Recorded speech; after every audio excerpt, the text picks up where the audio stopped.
Nuestras raíces comienzan hace 65 años con un sueño y un espíritu emprendedor. Innovac Global, a lo largo de su historia, ha desarrollado tecnologías, llevando soluciones a diferentes partes del mundo.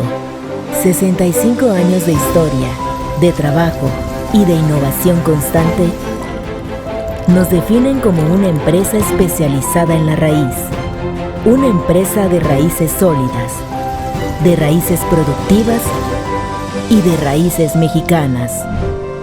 Innovac Global.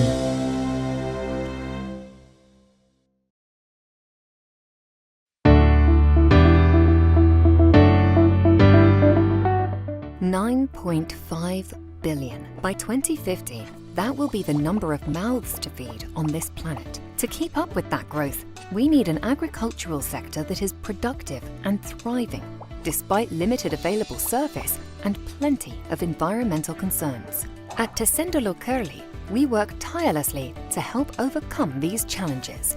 Over many years, our researchers and engineers have developed and tested our high-performance liquid, soluble and water-soluble fertilizers in many countries around the globe. These innovative technologies allow a more precise and environmentally responsible yield and crop quality improvement. Our liquid fertilizers easily permeate and nurture all crops. Their liquid form makes them more precise, efficient, easy and safe to use, and they are compatible with any type of irrigation system. The active thiosulfate delivers a key nutrient, sulfur, in readily available form and functions as a catalyst to enhance the intake of other nutrients. Let's be smart. Let's work together to create sustainable agriculture.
Llegamos a nuestra última clase, donde vamos a ver un tema que engloba varios temas. Al final, eh, al entender la fisiología, el comportamiento nutricional, hormonal de los cítricos, uno se va dando cuenta que se van enlazando muchos temas y van saltando y se van repitiendo. Eh, la importancia del estrés en cada uno de los procesos, la importancia de algunos nutrientes que son deficitarios, en general en los cítricos, súper importante, el tema de la generación de carbohidratos, el tema de dónde van esos carbohidratos, o sea, al final nos vamos dando cuenta que se van repitiendo muchos procesos en cada uno de los momentos claves de la producción de cítricos. Hay un momento que es muy, muy clave, y este proceso clave en la producción. A ver, la producción se divide en dos grandes bloques. Uno es tener más frutos, más frutas en el campo, y lo otro es que pesen más estos frutos. O sea, el número de frutos y el calibre de la fruta. De calibre ya conversamos. Pero esto, lo que es el número de frutos, hay muchas zonas citrícolas que es su gran problema. ¿Cómo yo tengo más frutos en la planta? Obviamente sin afectar el calibre. Eh, Así que de eso vamos a hablar hoy. Ahora, este término yo lo he dividido en dos muy claramente, porque la cuaja es un momento muy, muy específico y es el momento en que la flor pasa a ser un fruto. Y el amarre de fruta, o dicho de otra manera, evitar de que la caída natural o que la caída natural sea lo más leve y no sea tan fuerte, ese momento es bastante más largo y dura 2 meses prácticamente, donde la fruta cuajada puede caer y nosotros tenemos que evitarlo, y más aún en las zonas donde es una problemática. Esas zonas generalmente son zonas con altas temperaturas, son zonas con humedad relativas bajas, con altas radiaciones. Entonces, hay muchas posibilidades de que caiga más fruta de lo debido, y además si hay algún error en manejo agronómico, peor todavía. Entonces, eso lo vamos a ir viendo. Tal como les decía, la cuaja es un momento bien mágico donde la transición de la flor a fruto se desarrolla. Ya no deja de ser una flor y se transforma en un fruto. O sea, cuajó. Ahí está el término cuaja. En los cítricos, el cuajado se puede producir de un modo sexual o a través de la fecundación, o sea, eso es a través de la fecundación cuando es de modo sexual, o de modo asexual a través de la partenocarpia. Em, Nosotros lo que queremos generalmente es partenocarpia, porque cuando es por modo sexual y hay fecundación, tenemos semillas. En los cítricos, el cuajado se puede producir de un modo sexual a través de la fecundación, donde ocurre lo que les digo, o sea, llega un grano de polen, ¿cierto? Al estigma, se produce el tubo polínico, hay una fecundación del óvulo y se produce una semilla. Que esto, un fruto que se ve muy rico, muy jugoso, pero en general, para las costumbres nuestras, no es agradable comer fruta que tenga 5, 10, 15 semillas. Ahí hay fecundación. Esto es por modo sexual. Bueno, y en los cítricos el cuajado se puede producir de un modo asexual a través de la partenocarpia, donde esta es la fruta que nosotros en general queremos, que es una fruta sin semilla. La partenocarpia es la capacidad de desarrollo del ovario sin necesidad del estímulo de la polinización, a fin de que el fruto se forme y crezca hasta la madurez fisiológica o comercial. Es una característica bien típica que tienen los cítricos de generar frutos partenocárpicos. Ahora, ¿qué factores regulan la cuaja en cítricos? Tenemos cuatro grandes bloques de factores. Uno que es genético, otro que es ambiental, otro que es metabólico, que va ligado absolutamente a los carbohidratos. Otra vez, en varios temas, por eso les digo, se nos van repitiendo palabras. Y este otro también, que es el fitohormonal. Cuando hablamos de factores metabólicos, en el tema de factores metabólicos, tenemos la disponibilidad de carbohidratos, como les decía. Cuando la disponibilidad de carbohidratos es alta, yo tengo buen cuajado. Disponibilidad de carbohidratos para la flor, hay que especificar, siempre al órgano que corresponde. Cuando la disponibilidad de carbohidratos hacia la flor es alta, el cuajado es suficiente. Si yo tengo baja disponibilidad de carbohidratos hacia la flor, tengo un cuajado reducido. Ese es el primer factor. Cuando hablo de factores hormonales, que es la capacidad sumidero. La capacidad sumidero al final es cuánto, cuántos carbohidratos van a llegar, cuántos van hacia allá dirigidos, hacia el punto que yo quiero, que es la flor y el ovario de la flor. Cuando la capacidad de sumidero es alta, tengo un cuajado suficiente. Y cuando la capacidad de sumidero es baja, tengo un cuajado reducido nuevamente. O sea, como en todo lo que habíamos visto, calibre, toma de color fundamentalmente, no solamente es que la planta genere carbohidratos, sino que esos carbohidratos vayan a dar a los ovarios de las flores. Si llegan a una buena cantidad de carbohidratos a un ovario de la flor, esta flor va a cuajar. Si llega a una cantidad insuficiente o no llega, la flor no cuaja. La disponibilidad de carbohidratos resulta esencial para satisfacer la demanda energética del ovario durante el cuajado y amarre de la fruta. Em, Ahora, las hojas viejas no solo tienen que abastecer de carbohidratos a los frutitos en desarrollo, sino que también a brotes vegetativos y raíces. O sea, tenemos que entender que en la planta hay competencia. Eh, Me detengo aquí un segundo. ¿A qué se refiere con que hay competencia? Yo, ojalá la planta en ese momento se concentrara, si es que yo necesito cuaja y es una problemática la cuaja donde yo estoy ubicado, necesito que la planta se concentre lo más posible en generar carbohidratos y mandar a los ovarios. ¿Qué ocurre si, y que lo veo, me dicen, no, mira, para que cuaje mejor voy a aplicar un enraizante? Lo que voy a generar es una competencia. Por lo tanto, va a tener menos cuaja, porque ahora la planta no solamente va a tener que abastecer de carbohidratos las flores, sino que también va a tener que abastecer de carbohidratos la generación de raíces, o sea, mandar carbohidratos hacia abajo. Por lo tanto, tengo el efecto absolutamente contrario. Se tiene que concentrar en ese proceso. Eso ocurre mucho, esa competencia en el momento del acuaje de amarre en distintos frutales. Existe interacción, ya sea positiva o negativa, entre diversas hormonas. ¿Ya? Eh, Tenemos, lo nombramos en la clase de fitohormonas, pero es que acá hay que reforzarlo porque es clave. Tenemos el grupo de hormonas promotoras del desarrollo del fruto, donde están las gibrelinas, auxinas y citoquininas, y tenemos el grupo de inhibidoras del desarrollo del fruto, donde tengo ácido abscísico, etileno y jasmonatos. O sea, en este balancín tenemos el grupo de inhibidores y por el otro lado el de promotores. Ahora, la relación entre ellos es determinante en la abscisión del fruto. Si el balancín está ladeado hacia el lado de los inhibidores, va a haber abscisión de fruta. O sea, va a haber o no cuaja o abscisión o caída de fruta. Si está hacia el lado de los promotores el balancín, voy a tener cuaja y mayor amarre de fruta. Entonces es fundamental. Eh, este balancín al final se mueve por relaciones entre estos dos bloques. No, las hormonas no funcionan solas. Ahora sí, yo aporto una hormona de importancia en este balancín y aumento la concentración, claro que el balancín se va hacia el otro lado y va a generar el efecto que yo al final busco, que es promotor en este caso. Una de las hormonas claves en el momento de cuaja y amarre son las gibrelinas, no una hormona, un grupo hormonal. La síntesis de gibrelinas en los óvulos o en las paredes del ovario constituye el estímulo necesario para iniciar el desarrollo del fruto. De hecho, el estímulo inicial para que cuaje la flor es una alza en la producción de giberelinas.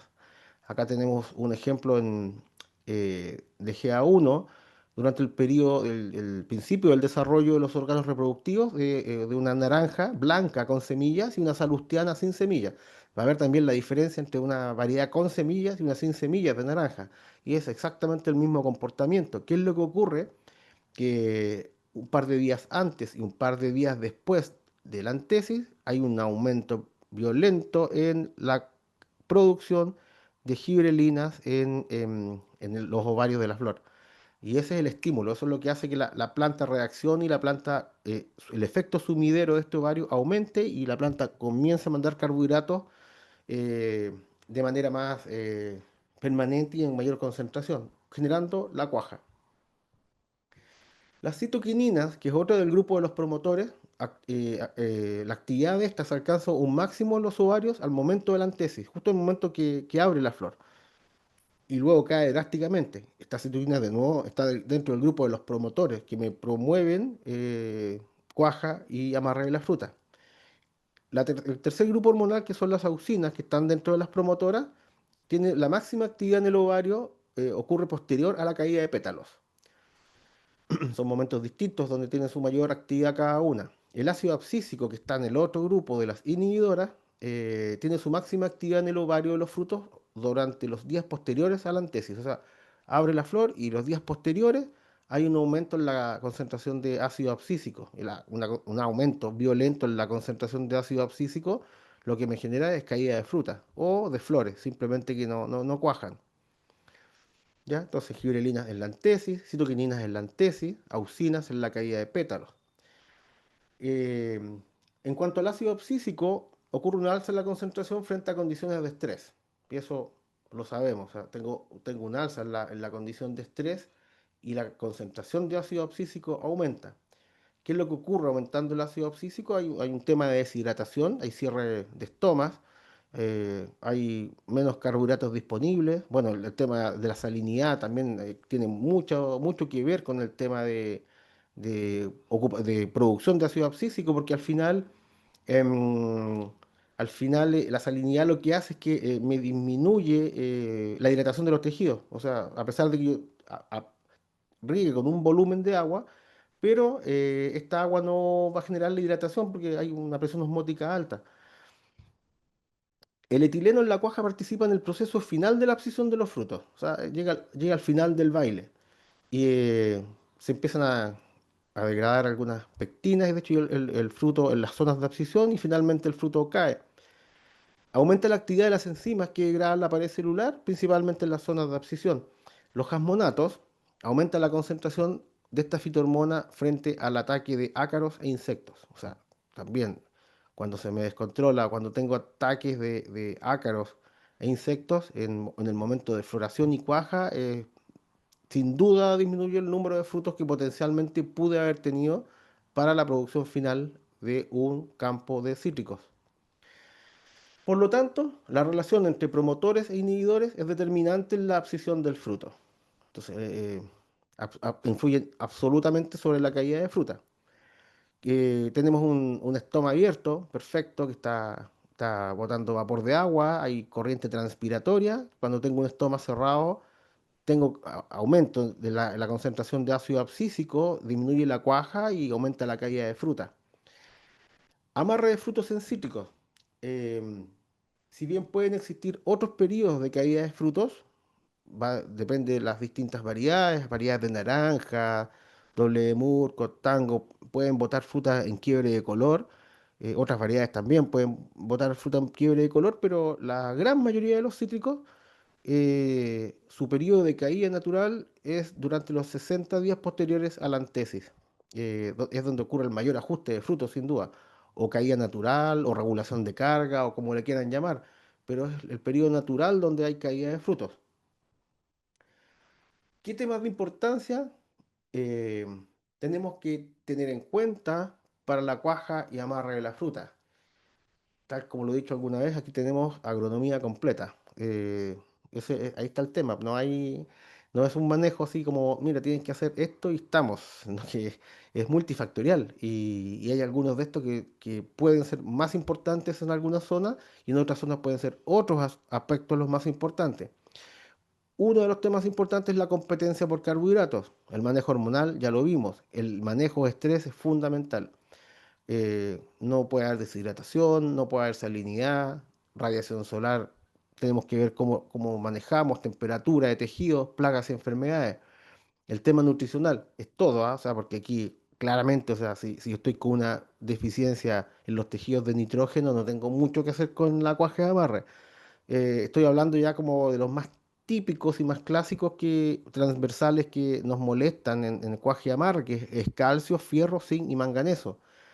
Pero obviamente, de nuevo, si tengo magnesio con niveles de 0,17%, si tengo nitrógenos con 1,5%, tengo potasios con 0,5%, sin duda no, voy a tener muy malas cuajes y amarres. Pero, de nuevo, siempre nos tenemos que comprimir un poquito con los temas porque son demasiado amplios, entonces no podemos abarcar todos los nutrientes, ni todos los tipos de estrés. Em, Tenemos una planta que está aquí al medio, vamos a sacar el puntero. Vamos a sacar el puntero. Tenemos la planta y la planta está siendo bombardeada por radiación ultravioleta, por temperaturas extremas, por asfixias radiculares, por compactación. Tenemos sequía, tenemos salinidad, deficiencias nutricionales, etcétera. O sea, estrés abiótico. Siempre está siendo atacada por estrés abiótico la planta y eso es inevitable. O sea, siempre hay niveles de estrés en las plantas. Pero nosotros tenemos que intentar tener a la planta dentro de niveles donde la planta pueda funcionar bien para los objetivos productivos que nosotros tenemos.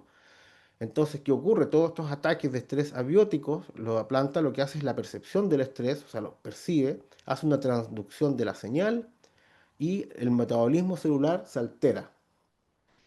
Por ejemplo, generando radicales libres, les doy un ejemplo, o cerrando estomas, como les decía recién. Entonces empieza a generar alteraciones y esas alteraciones repercuten finalmente en mala cuaja y caída de frutos. O sea, el estrés es clave, pero clave, clave. Eh, el manejo hormonal, hablábamos de la relación entre promotores e inhibidores. ¿Qué es lo que es lo más clásico que se hace en clementina fundamentalmente? Son aplicaciones de ácido gibrélico para cuajado. Acá hay un cuadro resumen muy antiguo, donde marca claramente que en las mandarinas clementinas, que son las que están aquí al lado derecho, en general es muy bueno el efecto de las aplicaciones de ácido gibrélico, entre 5 y 15 partes por millón, dependiendo la calidad de agua, de ingrediente activo, anda bastante bien. En las naranjas, malito, muy mal. En mandarinas híbridas, en algunas algo, pero en realidad mal. En las satsumas, mal, o sea, pero esto es para cuaja, ¿ya? Esto es para cuajar, o sea, las aplicaciones de ácido gibrélico se hacen fundamentalmente para que cuajen, para que cuaje fruta en clementinas.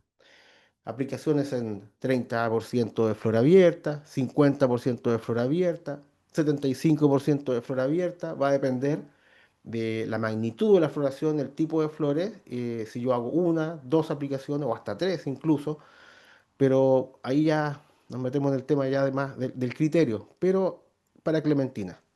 De nuevo, para cuaja. Sí, 100% esto para que la flor llegue a ser fruto.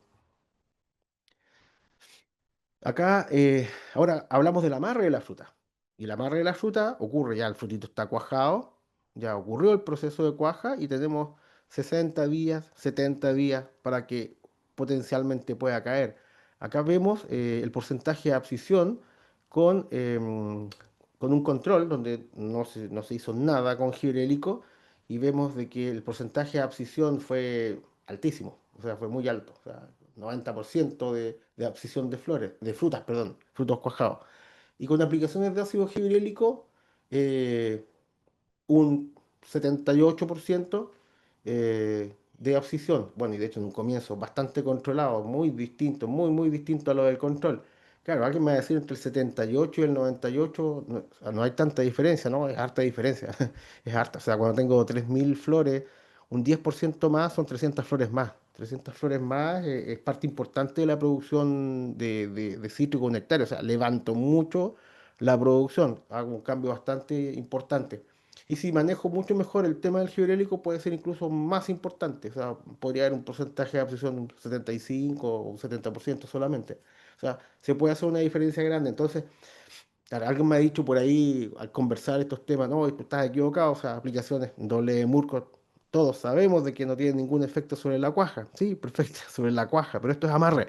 Es otra cosa. La cuaja y el amarre son distintos. Cuaja es paso de flor a fruta y el amarre es la caída natural que ocurre en los siguientes 60 70 días. Y ahí tiene un efecto importante. Ahora, no los tengo aquí al frente, voy a preguntarles, pero ¿por qué tiene un efecto importante las aplicaciones de giberelina? ¿Por qué? Porque acuérdense que esto es un balancín, donde tengo los promotores e inhibidores. Y uno de los promotores importantes que me puede aplastar la producción de etileno abscísico es el ácido giberélico o el grupo de la giberelina. Por lo tanto, el balancín lo mueve hacia los promotores. Y esa es la magia. Em, Muchas veces, no sé, por ejemplo, se pueden aplicar productos trihormonales. También, pues, los trihormonales tienen los dos promotores, pues, auxinas, giberelinas, citoquininas, y también logran este balancín tirarlo hacia el lado de los promotores. Entonces, para cuaje y amarre, manejos hormonales, los más clásicos, aplicaciones de ácido gibrélico, eh, clave la disminución de la producción de etileno, porque ahí están los dos antagónicos, meter gibrélico para promotores y disminuir la producción de etileno, que son los inhibidores. Aplicaciones de ácido gibrélico, qué concentración, cuándo, con qué objetivo, cuántas aplicaciones, las mezclas, el acondicionamiento del agua, la calidad del agua. Varias de estas cosas las hemos tratado en nuestras clases, pero aquí para la aplicación de ácido gibrélico se hace clave entender completo el panorama. Les decía que la concentración en general de ácido gibrélico, la aplicación clásica, son 10 partes por millón. Ahora, si uno hace varias aplicaciones, se podría hacer alguna de ellas de 5 partes por millón, o si las calidades de agua son muy malas, estamos hablando de aguas muy alcalinas y duras, podría aplicar incluso 15 partes por millón. Pero la clásica son 10 partes por millón. Cuando, cuando es para cuaja, hablamos de pueden haber aplicaciones un tercio de las flores abiertas, o el 50% de las flores abiertas, o un 75% de las flores abiertas. O sea, son como los momentos típicos de aplicación. ¿Con qué objetivos son esas? Para cuaja. ¿Cuántas? Va a depender de la magnitud de la floración. Si yo tengo muchas flores, muchas, con una. Si yo tengo una floración normal, lo más general es dos. Y si tengo pocas flores, en general hago tres, pero no más de tres. ¿Por qué poco las mezclas? Porque se ve mucho o se veía mucho antiguamente, ya se ve cada vez menos porque al final, cuando estamos aplicando un ácido gibrélico, que es un ácido débil, tal como otros ácidos que hemos visto en las clases, es química, o sea, estoy haciendo química. Entonces, cómo se lo explico en español para que me entiendan? Es como hacer una cazuela súper rica y decir, ¿sabes qué? Metámosle 10 ingredientes más, aprovechemos que hicimos la cazuela y le metemos 10 ingredientes más y le vamos metiendo, no sé, cosas que al final va a quedar horrible, va a quedar incomible.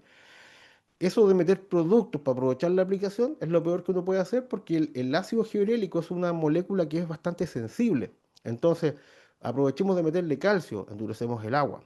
Aprovechemos de meterle zinc, endurecemos el agua porque es un catión también. Aprovechemos de meterle manganeso, también es un catión, también endurecemos el agua. Peor aún si aplico un producto que tiene reacción alcalina, porque el ácido gibrélico se degrada con la alcalinidad del agua. Entonces, esas mezclas no. Y por eso que también uno siempre ha escuchado toda la vida, las hormonas, ojalá tirarlas solas. No, no, ni siquiera ojalá, hay que tirarlas solas, porque son bastante, muy sensibles. La calidad del agua, ya se los decía, las dos condiciones fundamentales que me degradan el ácido gibrélico es el pH del agua y la dureza del agua. Son las dos grandes cosas que yo tengo que manejar. Ahora, hay otro objetivo también que se los decía, que son las mismas condiciones, las mismas concentraciones, pero el objetivo ya es amarre. Y para eso uno hace aplicaciones post cuaja. Estamos hablando de, no sé, 20 días, 30 días después del término de la cuaja y 45 días después del término de la cuaja, y con eso sostengo mucho la producción. También depende mucho esto de condiciones extremas. Por ejemplo, hoy en día uno sabe de que, por ejemplo, la caída fuerte de cítricos ocurre en los últimos 20 días. Fuerte. De hecho, se levanta mucho la caída de fruta. Si yo durante ese periodo, justo antes, hay anuncios de que viene una ola de calor de 4 o 5 días la próxima semana, de temperaturas cercanas a 40 grados, yo me pongo en alerta y hago una aplicación de ácido gibrélico. Por ejemplo, les explico cómo uno reacciona de antemano frente a algo que puede ocurrir y me puede agotar gran parte de la fruta. Em, y trato de que la planta genere la menor cantidad de etileno posible. Ahí vamos a ir viendo otros tips más adelante, porque si no me voy adelantando y después hay láminas que como que ya lo dije. Entonces vamos a ir viendo otras cosas con las variables que acabo de nombrar. Pero eso con el ácido gibrélico. La disminución en la producción de etileno, bueno, nuevamente, tengo que evitar el estrés. Para disminución de etileno en forma directa, porque claro, el etileno me va a decir, oye, si yo estoy regando con agua con alta conductividad eléctrica, estoy produciendo etileno, claro, pero en forma directa el etileno se puede disminuir con aplicaciones de ácido salicílico, productos que tengan ácido salicílico disminuyen mucho la producción de etileno. Y lo otro es aplicaciones con productos que tengan cobalto. El cobalto también es un antietileno, me dificulta la producción de etileno en la planta. Entonces, Son dos cositas que uno puede ocupar para disminuir producción de etileno. Competencia. ¿Competencia por qué? Por carbohidratos. Bueno, vamos a recordar de que tenemos distintos tipos de brotes y de flores, donde tenemos las flores campaneras, que son nuestras reinas de las flores en los cítricos, donde en primavera sale un brote que solamente tiene una flor en la punta. Esa flor es, está mimada absolutamente por la planta, o sea, tiene todo el aporte de carbohidratos, tiene toda la atención, es hijo único, tiene un gran porcentaje de cuaja, tiene un gran porcentaje de amarre, muchas de esas llegan a ser fruta, de un muy buen calibre, muy buen color. Es la mejor fruta sin duda que viene de flores campaneras. Después tenemos flores mixtas, donde el brote que sale en primavera tiene hojas y tiene varias flores en las zonas axilares, desde la punta, en las axilas también me van saliendo flores. Y eso se llama flores mixtas, que son más intermedias. Después me voy a ir a las más malas de las flores, que es las flores generativas que están acá arriba, a la izquierda. Las flores generativas al final son brotes que salen sin hojas o prácticamente sin hojas y son puras flor. Son estas floraciones blancas que se dan en los árboles, que eso es de malísima calidad. De hecho, eso tiene un porcentaje de cuajas bajísimo. Muy pocas de ellas llegan a ser frutos. La gran mayoría aborta y además son de muy mal calibre porque la calidad del ovario es malísimo. Entonces, tiene todo malo. Y eso se da generalmente en madera vieja. Ya, la madera vieja produce mucha flor generativa. Bueno, y tengo el otro brote también, que es el que está acá a la izquierda abajo, donde es el brote vegetativo, que es el que ojalá nunca, no nos gustaría nunca tener, porque es cuando no tenemos flores. Salen los brotes y no tienen flores, no tienen cero flores. Ahora, cuando hablamos de competencia, esto a mano derecha que se ve tan bonito, de hecho se ve precioso, o sea, se ven flores, perdón, frutos de muy buena calidad, eh, verde oscuro, y uno dice, chuta, esto está muy bonito, pero en realidad está muy feo, porque la competencia inicial es atroz entre esos frutos, o sea, entre ellos se van a comer, van a tratar van a competir fuertemente por carbohidratos entre ellos, va a abortar la gran mayoría de esos frutos, y los que queden, si bien fueron los más fuertes, los que quedaron, los que fueron más zinc positivo para la planta, pero ya no tienen el mismo potencial que tenían si hubieran sido flores campaneras o hubieran habido, en vez de ahí de 30 frutos, hubieran habido dos frutos. Eso es competencia y eso no es bueno. En el momento de la antesis, el momento que abre las flores, los ovarios procedentes de plantas de alto nivel de floración ya son más pequeños. ¿Ya? O sea, plantas con alta floración, los ovarios ya son más pequeños que los procedentes de plantas con menor nivel de floración y además presentan menor velocidad de crecimiento. O sea, ya del comienzo ya vengo con problemas cuando tengo excesos de floraciones. Entonces, por eso que los excesos de floraciones son malísimos, son muy malos. Y de nuevo, esto aquí va dirigido a la calidad de madera, fundamentalmente a la calidad de madera. Voy a detener ahí un segundo, porque no hemos hablado de poda, porque hablar de poda es las podas, voy a tener aquí 2 minutos para hablar de podas. Las podas,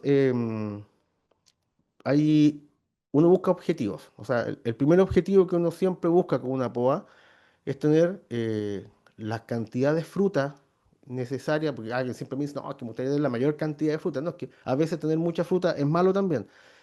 Obviamente las cantidades óptimas de fruta, o sea, buenos rendimientos, sostenidos en el tiempo, con fruta de muy buena calidad. Eso es lo que uno busca con poda, por eso que uno poda.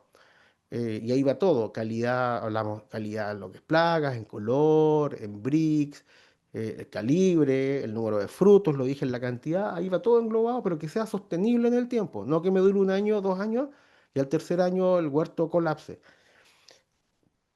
Por eso uno poda. Entonces, una de las cosas importantes es la calidad de la madera. O sea, y uno de los grandes errores que se cometen en cítricos es sostener arriba del árbol madera vieja, porque se empieza a estructurar la planta como fuera un caduco, armar brazos, estructuras, 2 brazos, 3 brazos, 4 brazos, y esta planta no es como mejor nos responde a lo que nosotros le pedimos.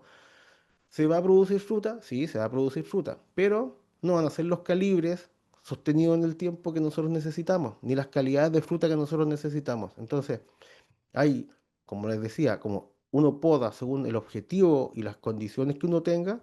Si yo, mi problema en muchas partes es calibre y bueno, es muy clásico, ¿no? Es que la madera está toda envejecida, lo que hay que hacer es rejuvenecer plantas. Hay otras plantas donde están mal estructuradas y hay un problema de iluminación. Y no de iluminación a la fruta, iluminación a los brotes para que hagan buena fotosíntesis y generación de carbohidratos. Ayer nombrábamos, perdón, antes de ayer nombrábamos zonas donde hay algunas plagas y enfermedades donde es necesario que la planta esté mejor iluminada en todas sus zonas por, no sé, por ejemplo, la mancha grasienta, que es una enfermedad que le gusta mucho, los árboles emboscados, o el ácaro del tostado, que lo nombramos también, le gustan mucho estos árboles emboscados, o el oidio en cítricos, que también le gustan mucho estos árboles más emboscados. Uno ahí, además de ir renovando madera, uno va generando una iluminación en todas las zonas que son más susceptibles a algunas plagas y enfermedades. Pero solo cuando ocurre ese problema, porque cuando no ocurre ese problema, de hecho no tiene mucho sentido enfocarse en cosas que no corresponden. Lo que uno siempre se tiene que enfocar es que uno tiene que producir fruta. Hay veces que ocurre que, no sé, porque se elimina el 50% del árbol para que entren los productos, que es algo típico que uno escucha. No, para que entren los productos. ¿Y para que entren los productos? ¿Para qué? No, es que si entran los productos se va a producir mejor. ¿Y cuánto se está produciendo? 30 toneladas por hectárea. Ya, ¿y eso es mejor? No, no. Lo que pasa es que, claro, para que entren los productos al final, estoy sacando un gran porcentaje de cargadores de la planta. Entonces, la fruta se me fue en la poda.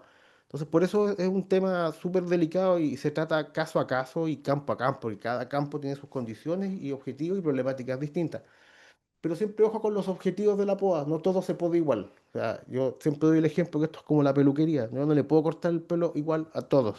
A cada uno se le corta el pelo según la condición que tiene el personaje, pero siempre buscando los mismos objetivos, que quede parejo, que se vea bonito, ¿cierto? No, o sea, eso uno lo busca, pero haciéndolo de maneras distintas. Insuficiente hidratación de la planta. Eh, la hidratación de la planta es el gran porcentaje de éxito de la producción de un cítrico es en la hidratación de la planta. Por lo menos el 70% de éxito. Ahora, cuando uno habla de hidratación de la planta, lamentablemente no solo es necesario regar, si bien es indispensable regar, pero no es lo único. ¿Por qué? Porque para que haya hidratación de los tejidos, primero la planta tiene que tener un sistema radicular sano, tiene que absorber el agua, tiene que haber una conducción. O sea, por ejemplo, problemas de taponamientos de vasos vasculares o cualquier tipo de problemática que no me impide la conducción en la planta, no voy a tener hidratación porque voy a estar doblando la manguera. Y la transpiración es fundamental, o sea, los estomas tienen que estar abiertos. ¿Por qué la planta es un tubo al final? Un tubo que por un lado toma agua, que son las raíces, y por el otro extremo, que son los estomas, bota vapor de agua. Cualquiera de los dos extremos que yo lo tape, no hay corriente transpiratoria y no hay hidratación de los tejidos. Entonces hay deshidratación. Entonces no es tan fácil como solamente regar y regué y ¡buah! La planta listo, estamos al otro lado, sino que además tiene que haber corriente transpiratoria. Y aquí el mayor problema siempre para eso es el cierre estomático. ¿Ya? O sea, generación de estrés, generación de ácido abscísico, cierre de estomas y ¡pup! Y hasta ahí llegó la corriente transpiratoria y el flujo. Entonces no solamente es regar.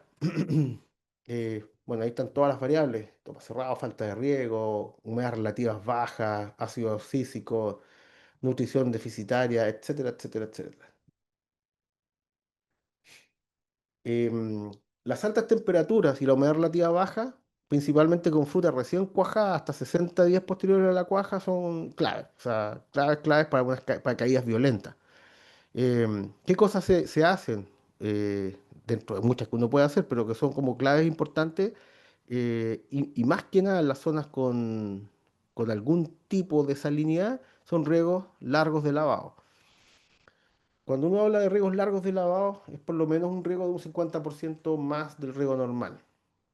Ahora, los riegos, cuando uno riega, el tiempo de riego es sagrado siempre, porque si yo estoy regando 60 metros cúbicos, por decir un ejemplo cualquiera, 60 metros cúbicos. Yo con esos 60 metros cúbicos armo un bulbo de un tamaño, de una forma que voy a tener humedad y voy a tener las sales en los bordes y las raíces se van a ubicar siempre en las zonas donde haya mayor oxigenación, mayor cantidad de agua disponible y menor salinidad. Ahí o sea, va a tratar de colocar las raíces en la planta.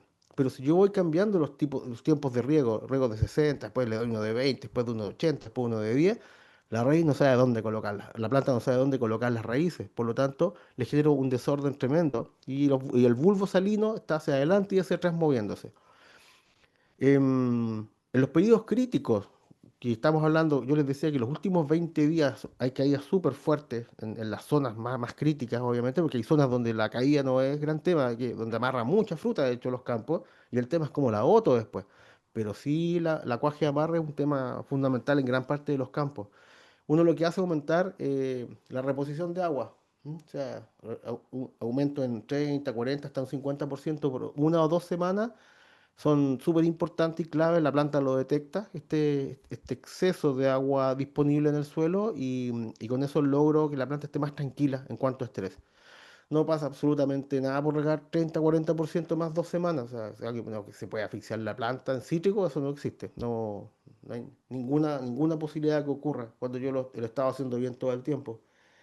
Otra cosa es evitar aplicaciones concentradas de fertilizantes, que también ocurre mucho. O sea, si estoy por ejemplo, con temperaturas extremas una semana, estoy en plena caída de fruta, es súper recomendable incluso no fertilizar esa semana, porque siempre lo digo, yo cuando tengo mucha sed y estoy deshidratado, yo no quiero comer, yo lo que quiero es tomar agua.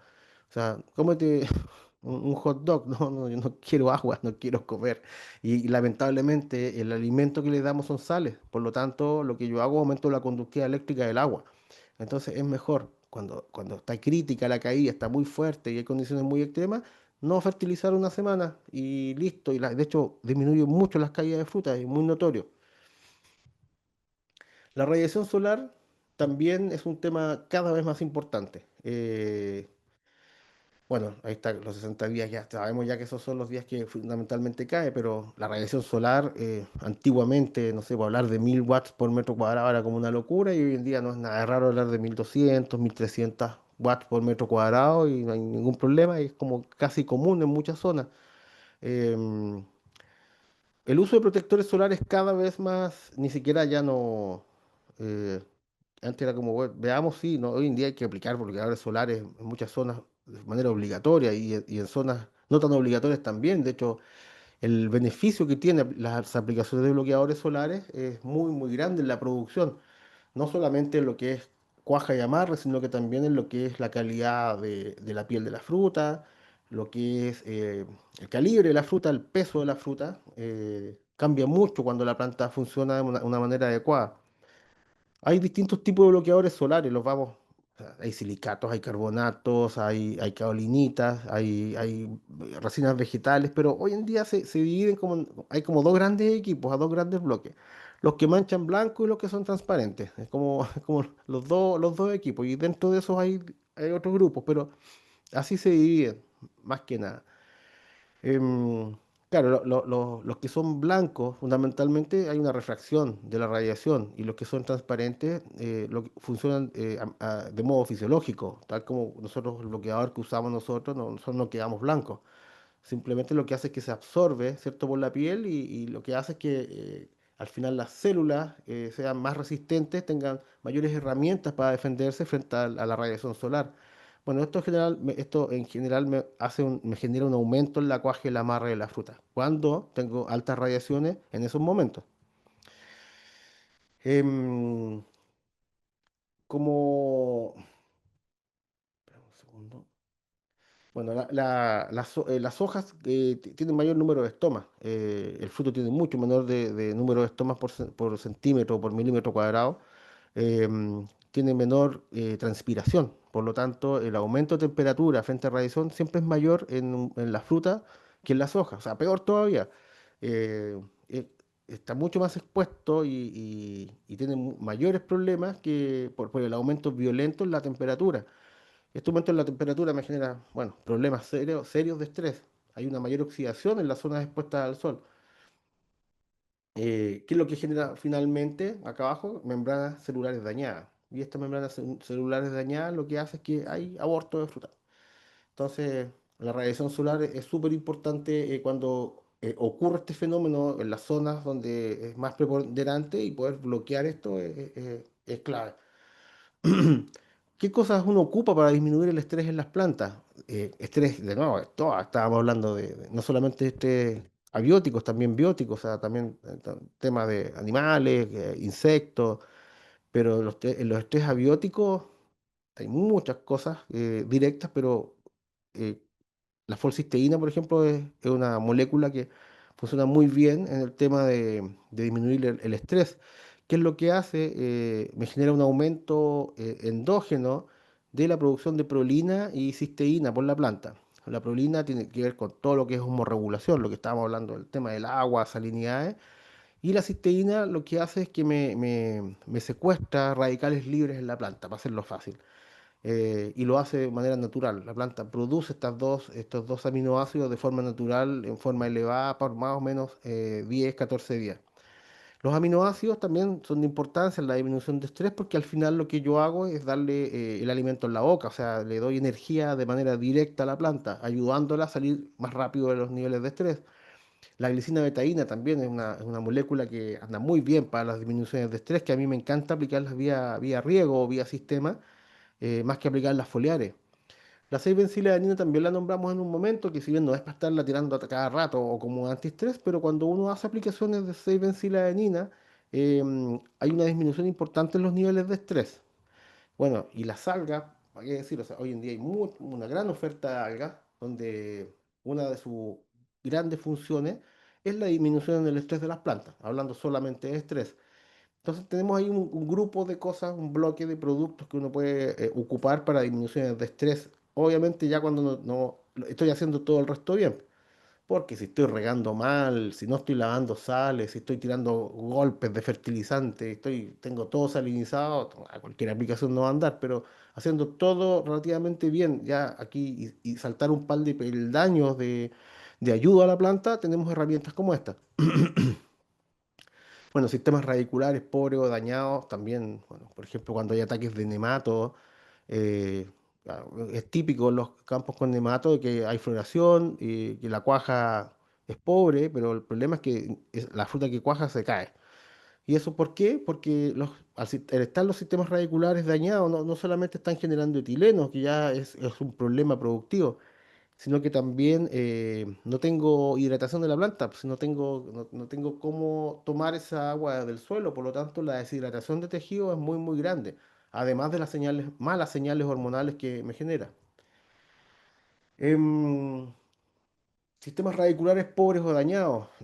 Bueno, esto ocurre, por ejemplo, en periodos de escasez hídrica, donde ocurren incluso quemaduras en las raíces. Ahí ya, pues ya estamos críticos porque ni siquiera hay cómo lo solucionamos porque no tenemos agua, pero solamente para entender por qué ocurre el proceso. Daño de raíces por exceso de riego, asfixia, bueno, las arenas finas, de hecho, pongo ojo con arenas finas porque muchas veces no, que sabes que aquí hay arena, entonces por eso regamos como que se va a acabar el mundo, pero las arenas finas retienen mucha agua y, y las asfixias se ven más claras, más que en los campos antiguos se ven las plantas nuevas. Toman un color amarillento las plantas, muy típicas del exceso de agua, de la asfixia por un tiempo muy prolongado en el suelo. Compactación de suelos también, pues. La compactación de suelos me genera que hay poco intercambio gaseoso y deficiente nutrición de las plantas, donde ocurren desequilibrios hormonales, fundamentalmente desequilibrios en el tema de auxinas, que son claves para la generación de raíces, y el cofactor auxínico clave en esto es el zinc, que es en suelos alcalinos, que es la gran mayoría de los cítricos, es uno de los micronutrientes siempre complejos en sus niveles en los tejidos. Manejos para mejorar el sistema radicular. Bueno, tenemos la importancia de la frecuencia y tiempos de riego, que ya lo dijimos recién, los tiempos son sagrados, el tiempo de riego es sagrado, el volumen de agua que yo meto es sagrado, lo que voy cambiando es la frecuencia de estos riegos. Incorporaciones de materias orgánicas, sin duda, ojalá materias orgánicas ricas en esqueletos carbonados, te generan una muy buena oxigenación. Uso de enraizantes, ¿en qué momento? En los momentos de flash radiculares, andan muy bien. En esos momentos se ocupan los enraizantes. Bueno, aumentando la actividad microbiológica benéfica del suelo también me genera una muy buena respuesta en los sistemas radiculares. Em, bueno, y hay compactación de suelo muy típica. Esto es por generación esto es por uso de ácido fosfórico, esa compactación. Em, Ahí está. ¿Por qué? Porque este ácido fosfórico me genera fosfato de calcio en superficie, eh, muy clásico, muy típico. Salinización de suelos, también ahí tenemos salinizaciones, bueno, hay algunas que son horribles salinizaciones, pero aquí tenemos salinizaciones bien clásicas, donde el cloruro de sodio, bueno, el anión cloruro y el catión sodio son de los generalmente más importantes en esta salinización de suelo. ¿Qué es lo que ocurre cuando yo tengo altas salinizaciones de suelo? Yo tengo varios efectos que son negativos. O sea, por ejemplo, los móticos, que lo nombramos hace un rato, donde tengo menos agua disponible para la planta. Que este barril es la imagen clásica de salinización, donde si bien yo tengo la misma cantidad de agua en el barril, cuando no es salino tengo una gran cantidad de agua útil y cuando está muy salino el agua prácticamente no es útil. O sea, ¿cómo se puede explicar eso? Bueno, yo se lo puedo a cualquiera explicar muy fácil. Si alguno de ustedes tiene sed, toma un vaso con agua, le echa 2 cucharadas de sal adentro, lo revuelve y se lo toma. Y me dicen después si lograron quitar la sed o les va a dar más sed. Bueno, es eso. Cuando yo tengo altas presiones osmóticas, más que hidratar, me deshidrato. O sea, yo no puedo hidratarme usando agua salada al final. Tengo efectos nutricionales también. Cuando hay altas salinizaciones, tengo menor entrada de nutrientes y desequilibrios nutricionales. Efectos tóxicos, quemaduras marginales en las hojas. Bueno, ahí no solamente cuando hay cloruro y sodio, cuando hay boro también. El boro también me genera problemas bien importantes en cítricos. Y tengo efectos hormonales, donde hay una inhibición de las auxinas endógenas de las plantas. Hay un aumento de la producción de ácido abscísico y etileno. Y las auxinas son fundamentales para la generación de raíces en las plantas, por lo tanto es muy importante. Cualquiera de los efectos anteriores me genera caída de fruta. Em, por el aumento de la salinidad, algunas de las estrategias principales que presentan las plantas para evadir el estrés hídrico, ahora estamos viendo lo que hacen las plantas, pobrecitas ellas para defenderse. Una de las cosas es reducir el potencial hídrico, otra es reducir el área foliar y otra es la abscisión de órganos. O sea, por todos lados estamos liquidados, o sea, todo lo que hace la planta, si bien ella se defiende, se trata de defender frente a esta salinidad, pero productivamente estamos liquidados. O sea, todo lo que hace la planta nos va a pegar muy fuerte en la producción de cítricos.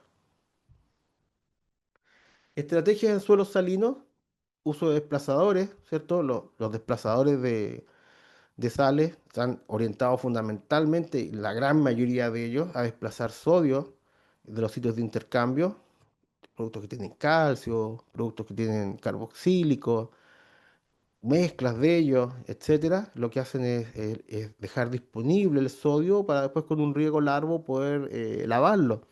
Y esto genera que los flujos preferentes del suelo, también el cloruro se pueda mover mucho más fácil y poder lavarse.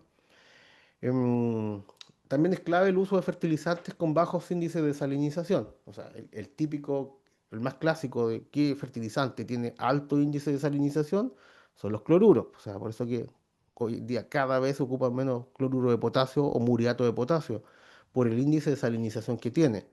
Y fertilizantes con bajo índice de salinización, tenemos por ejemplo el uso de tiosulfato de potasio, que sería el otro extremo en comparación al cloruro de potasio. O sea, uno me saliniza mucho y el otro me saliniza poco. Los desbalances en micronutrientes son clave en el tema de cuaje y amarre de la fruta. Y ahí tenemos tres micronutrientes que son siempre repetitivos y muy claves en estos procesos, que tenemos el zinc, que es deficitario en suelos alcalinos, bueno, son todos en suelos alcalinos. El manganeso también en suelos alcalinos, pero el fierro se luce cuando hay presencia de carbonatos en el suelo. Ahí se transforma en un problema más o menos importante. Bueno, estas son las deficiencias clásicas en cítricos. El magnesio, que es un pino verde al revés. Tenemos el manganeso, que se caracteriza por intervenales difusas. ¿Ya? Hay amarillamientos entre las venas. Tenemos el fierro, donde el fierro, a diferencia del manganeso, solamente las venas las tenemos marcadas verdes, muy marcaditas verdes. y la lámina de fonda toda amarilla. Y el zinc, que hay una disminución en el tamaño de la hoja, se transforma en hojas de sauce con entrenudos muy cortos. Bueno, esta es una mezcla de zinc con manganeso. Por eso además tiene las clorosis intervenales difusas. Pero el zinc puro es una hoja que se enaniza. Se achica el tamaño de la hoja y los entrenudos también se acortan mucho. Esas son las sintomatologías visuales típicas de micros, y aquí está el magnesio metido aquí de impostor, que es un macro, pero para que vean las diferencias visuales entre cada uno. En cuanto al zinc, la pérdida de la integridad de la membrana es considerada como el primer cambio bioquímico generado por la deficiencia de zinc. Fíjese, la integridad de la membrana, o sea, es súper importante. El zinc es requerido para la mantención de las membranas a través de su interacción con los fosfolípidos y grupos SH de las proteínas de las membranas. Es decir, es un componente estructural de las membranas similar al calcio. El zinc y el calcio son muy importantes en la estabilidad de las membranas. Y el zinc muchas veces, en muchos campos, es muy deficitario, muy bajo. Niveles de zinc en los análisis foliares deben estar, ojalá como base, 45 ppm hacia arriba. Ojalá tratar de acercarse 80, 90 y cerca de 100 ppm, pero ya arriba de 40, 45 podemos conversar, pero cuando hay 15, 20 ppm de zinc son bajísimas. Y ahí es donde empiezan a ocurrir problemas de otro tipo, como desorden fisiológico, que la fruta no aguanta bien viaje, que se ablanda la fruta, y porque es un factor importante el tema de las membranas. Seguimos con el zinc. Los radicales libres de oxígeno dañan por peroxidación los lípidos y los grupos SH de las proteínas de la membrana. El zinc juega un rol clave en el control de la generación y detoxificación de radicales libres de oxígeno. O sea, un detoxificante, súper importante en la planta. El zinc evita la fotooxidación de los tilacoides por los peróxidos, radicales hidroxilos y el superóxido. O sea, evita la fotooxidación. La fotooxidación, en español, para que la conozcan, es, por ejemplo, es mucho más claro en los paltos, pero en los cítricos también. El brote de otoño que sale se coloca como doradito durante la primavera, queda como dorado. No, no un amarillo, es como dorado. Y esa es fotooxidación. Bueno, el zinc evita este fenómeno. El zinc, de hecho, es denominado el bloqueador solar de las plantas. Aquí un- un- un ensayo que se hizo el año 2004, donde en plantas con deficiencia de zinc, bueno, se tapa la radiación solar y se ve la diferencia, cómo donde yo tapo la radiación solar se defiende mucho mejor. Lo que pasa es que si yo tuviera niveles de zinc óptimos, yo no tendría este efecto en la clorofila y no se me degradarían de esa manera. O sea, si yo quiero que las clorofilas se mantengan bien, estables y no se degraden, yo los niveles de zinc que tengo que tener en las plantas son óptimos. Si yo tengo, mientras más deficitarios, lo que ocurre es que la radiación solar que hablábamos hace un rato le pega mucho más fuerte a las plantas. Por eso que se le denomina el bloqueador solar de las plantas. O sea, el zinc fundamental, ya estamos viendo cofactor auxínico, estabilidad de membrana, detoxificante y ahora más encima nos protege mucho con la radiación solar a las plantas. Las aplicaciones foliares de zinc aumentan los contenidos de calcio en los frutos. Chute, ahora, otro tema, o sea, muchas veces de hecho me preguntan, hablamos de calcio, de calidad de piel en la fruta, ¿cómo yo hago para que el calcio no se vaya a todas las hojas y se vaya una mayor proporción a la fruta? Y ahí es clave los niveles de zinc. Em, Cuando yo tengo niveles óptimos de zinc, la piel de las frutas en cítricos tiene mayores contenidos de calcio que si el zinc es deficitario. Ahora, ¿eso por qué? Eso tiene una explicación. Bueno, eso fue determinado en el año 1973, porque el aporte de zinc aumenta la síntesis de ácido indol acético, incrementando su concentración en los ápices de los brotes y en los frutos pequeños. Consecuencia de lo anterior, aumenta el flujo de calcio a los frutos. O sea, si yo quiero que llegue más calcio a la fruta, no solamente tengo que trabajar el calcio como ya lo conversamos, sino que además los niveles de zinc tienen que estar dentro de normalidad. Concentración de calcio en los tejidos de las flores y frutos. Bueno, un elemento clave en la firmeza si queremos tener amarre de fruta y no se caiga. Es clave.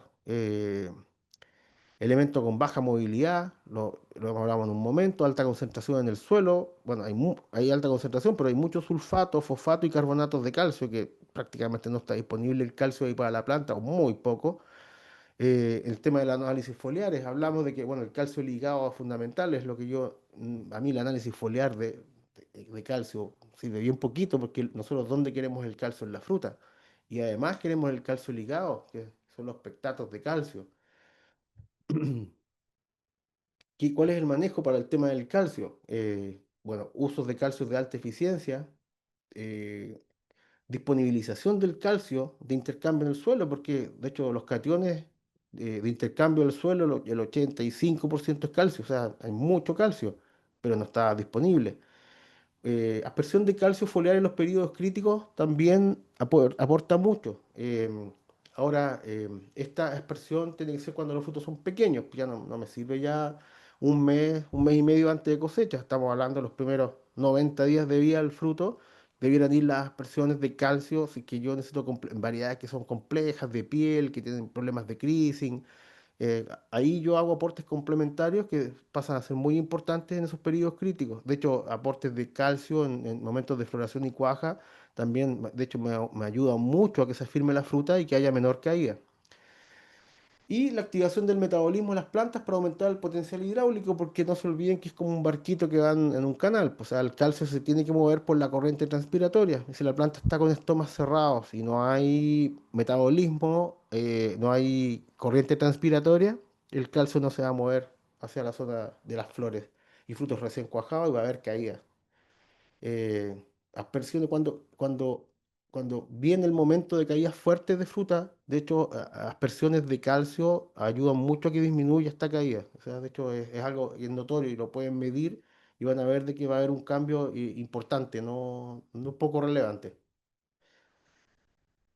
La clorosis férrica, cuando hay de nuevo presencia de caliza activa en el suelo, cuando hay carbonatos, es sumamente importante. La clorosis férrica es como los seres humanos tener anemia, una planta con anemia. Y una planta con anemia no tiene muchas energías ni fuerzas para poder sostener una cuaja y fruta arriba del árbol. Por lo tanto, las caídas son muy fuertes. Mientras más fuerte es la clorosis férrica, más fuertes son las caídas. Entonces, es un factor súper importante a controlar. El contenido de carbonatos totales nos da una idea exacta de la importancia que los carbonatos tienen en los procesos químicos del suelo. Es importante la caliza activa. La caliza activa es el porcentaje del carbonato total con granulometría fina, que son partículas de menos de 0,05 milímetros de diámetro. Químicamente la caliza activa es muy activa, por eso se llama así. El exceso de caliza activa puede producir inmovilización de elementos nutritivos. Estamos hablando de zinc, manganeso y fierro, fundamentalmente. El exceso de caliza activa altera la asimilación de fierro, o sea, hay clorosis férrica. Este es un ejemplo en palto, pero da lo mismo, o sea, al final estamos hablando de fisiología vegetal. Este es un suelo mirado aéreamente, donde pueden ver las manchas en altura que tiene el suelo. Este es muy bonito este ejemplo. Ahí está mirado y está marcado, de hecho, el suelo de manera aérea, donde se plantaron paltos, donde estamos viendo, estos paltos tienen 3 años de plantado y ustedes pueden mirar y se nota algo raro, ¿ah? Pero no tanto. O sea, se puede ver como que no es igual que el lado izquierdo, pero algo ocurre. Pero al año 7 tiene exactamente la misma figura, miren, que cuando se plantó, donde habían carbonatos, donde las plantas se murieron. ¿Por qué? Porque el palto, como es una planta que es susceptible a la asfixia radicular, cuando hay carbonatos en el suelo y hay clorosis férrica, la planta deja de o sea, no es que deja, miento, no, me retracto, disminuye la absorción desde el suelo. Entonces, si disminuye en un 50%, por ejemplo, la absorción de agua, y yo sigo regando normal para el campo, me empieza a sobrar un 50% del agua todo el tiempo. Y al sobrarme agua, los poros son llenados por agua y hay menos oxígeno y plantas sensibles como el palto terminan muriendo. Eso es típico en los paltos. Ahora, el cítrico aguanta bastante más. O sea, para que se muera un cuartel por asfixia radicular hay que ponerle harta agua y hay que estar bien mal regando. Pero sí me afecta la caída de fruta. Entonces ahí se empieza a notar de que hay menos producciones y las caídas de fruta son más importantes. ¿Por qué de nuevo? Porque cuando hay carbonato y hay clorosis férrica, cierras tomas la planta y ya vimos que cuando hay cierre estomático se me gatilla todo lo que yo no quiero, producción de ácido abscísico, radicales libres, no hay movimiento de calcio, hay deshidratación de tejido, aumento del estrés, etcétera. ¿Ya? Entonces este es un ejemplo bien ilustrativo. Bueno, ya lo hablamos, Hay asfixias radiculares, hay alta sensibilidad heladas, de hecho, porque hay bajas clorofilas, hay fuerte caída de fruta en doble de Murcott con bajas temperaturas, cuando hay calizas activas, hay menor calibre de la fruta, hay bajo porcentaje de cuaja y hay menor producción, que es lo que nosotros estamos enfocados en la cuaja de amarre, pero igual se nombra todo lo anterior que ocurre cuando hay caliza activa y no es manejado estos niveles de clorofila en la planta. ¿Cuáles son los manejos los más clásicos? Bueno, el uso de quelatos de fierro, sin duda, eh, sí, sin duda, y el uso de tiosulfato, que lo hemos hablado en un par de veces, que genera hartas reacciones químicas que son deseadas en los cítricos y en los paltos y en todos los frutales en realidad. Un fierro quelatado es como un cangrejo, ¿cierto? Que me toma el fierro más dos, lo toma con las dos pinzas y se mueve para dejarlo disponible a la planta. Hay dos tipos de quelato que son estables con los pH que nosotros tenemos, que son los EDDHA y los HBED. Son los dos tipos de quelatos sintéticos recomendados. El quelato EDDHA es un muy buen quelato, me entrega bastante rápido el fierro, o me da poco tiempo para que la planta absorba el fierro. El quelato HBD también es muy buen quelato sintético y lo entrega de una manera más parcializada, más lenta. Entonces, dependiendo de la condición del campo, es que se puede ocupar uno o el otro, o se debe ocupar uno o el otro. Esa es la gran diferencia que tienen estos dos quelatos sintéticos. Bueno, importante el porcentaje de fierro quelatado estable. O sea, porque la gran mayoría tiene un 6% de fierro, pero no me sirve de nada. O sea, lo que necesito saber es cuánto está quilatado establemente. Generalmente un 4,8%, que es lo más clásico. Las dosis de aplicación también son importantes. Las dosis es mejor parcializarlas y irlas tirando parcializadas más que tirar una gran dosis porque no me da mucho tiempo para que pueda absorber. Entonces, es mucho para poco tiempo. Los momentos de aplicación para fierro siempre es con brote activo, o sea, tiene que estar en pleno crecimiento el brote o de primavera o de verano o de otoño, no saco nada con tirar en otro momento. Yo cuando aplico quilato de fierro lo estoy aplicando para el brote que va en crecimiento, no para las hojas y los brotes viejos. Entonces, por eso tiene que ir en pleno crecimiento. Y el número de aplicaciones es un tema, bueno, obviamente es costo-beneficio, ojalá uno tirara todos los meses, pero no es algo que sea barato. Por lo tanto, va a depender mucho del nivel de problemática. O sea, los campos que tienen, que es un tema que es tangencial, de que hay carbonato, pero no se genera gran problema, generalmente se aplican en un momento, que es el brote de primavera. Cuando hay campos que tienen mucho problema, se pueden hacer en tres momentos durante tres periodos o dos periodos en primavera y dos periodos en verano, o dos en primavera y uno en verano. Bueno, ahí va a depender mucho de qué tanto carbonato hay y el portainjerto que yo tenga también, que hay portainjertos que aguantan mucho mejor o mucho peor el tema de los carbonatos. Em, el uso de los quelatos de fierro es vía riego, así como resumen de los micronutrientes en suelos alcalinos, que son casi todos los cítricos están en suelos alcalinos, son la gran mayoría. Los zinc se tienen que aplicar vía foliar, los manganesos se tienen que aplicar vía foliar y los tiosulfatos se aplican vía riego. Bueno, en el tema de caída de fruta y cuaja, hablamos de que todos los estrés me generan problemática. Tenemos los estrés bióticos también, donde el ataque de enfermedades y plagas es prohibitivo en el momento de cuaje y amarre. O sea, si yo estoy con la fruta recién cuajada y tengo un arañazo, por ejemplo, es un desastre. O sea, por ejemplo, el típico oídio en los cítricos, cuando se mete el oídio en los cítricos, no queda fruta. Pues, los árboles quedan con muy poca fruta y más encima con bajo calibre, porque es afectado el aparato fotosintético de la planta. Entonces genera problemas serios en cuaje y amarre. Em, Efecto del ataque de enfermedades y plagas, bueno, daños en las células de la hoja, cierre estomático, producción de ácido abscísico y jasmonato. Hay menor corriente transpiratoria, menor tasa fotosintética, producción de etileno, caída de flores, frutos y menos calibre. O sea, por eso, enfermedad y plaga en ese momento, prohibitivo. O sea, por eso no tiene que entrar a floración muy limpio. Bueno, lo mismo tenemos el oidio, sigamos con el oidio. Y clave cuando tenemos ataques de enfermedades y plagas es, tal como lo decía, el control temprano de la plaga o enfermedad para evitar daño en la producción en cuanto a cantidad y calidad. Em, la cuaja y amarre de la fruta es un momento, es un manejo, un momento dentro de la producción que es clave, porque el calibre yo me puedo equivocar una semana, puedo cometer un error y yo lo puedo subsanar y lo puedo remediar y lo puedo revertir. Pero cuando las flores no cuajan o se me cae la fruta, es irremediable. O sea, ya no tiene vuelta atrás. O sea, es un momento que yo lo tengo que aprovechar y tengo que ser capaz de reaccionar a las problemáticas en el momento de la manera adecuada. Creo que hemos tocado gran parte de las problemáticas que afectan en el momento de cuaje y amarre. ¿M? Muchas gracias y ha sido un placer compartir estas 5 clases con ustedes. Traté de tocar la mayor cantidad de tópicos posibles porque uno puede hablar de muchos temas, no sé, de caídas de fruta, no, de temas muy específicos, pero creo que tratamos de abordar la mayor cantidad posible y ahora voy a estar un ratito respondiendo preguntas en el chat, si me quieren hacer preguntas o de esta clase o de las anteriores o cualquier tema de cítricos, feliz. Así que eso, por mi parte. Hola Enrique, súper. Bueno, muchas gracias. ¿Vas a responder entonces en el chat? Sí, en el chat. Voy a Ok, estar, ahora sí hay 200 preguntas, no creo que alcance todas, pero a ver, no sé cuántas hay. Voy a mirar, pero voy a responder todas las que pueda. súper. Muchas gracias.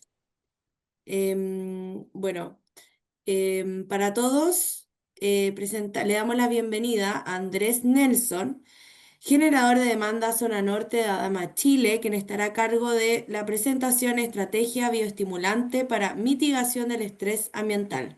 Bienvenido Andrés, es un placer tenerte con nosotros. Puedes comenzar. Muchas gracias. Voy a compartir la pantalla.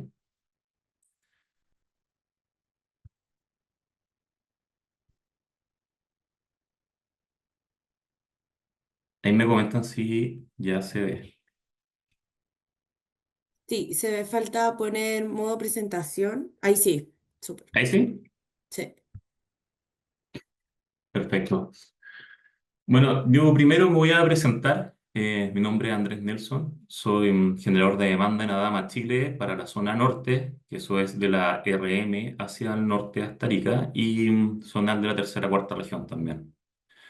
La idea es poder hablarle un poco de las estrategias bioestimulantes para mitigación de estrés ambiental, que va muy en línea con lo que estaba hablando Enrique durante la clase.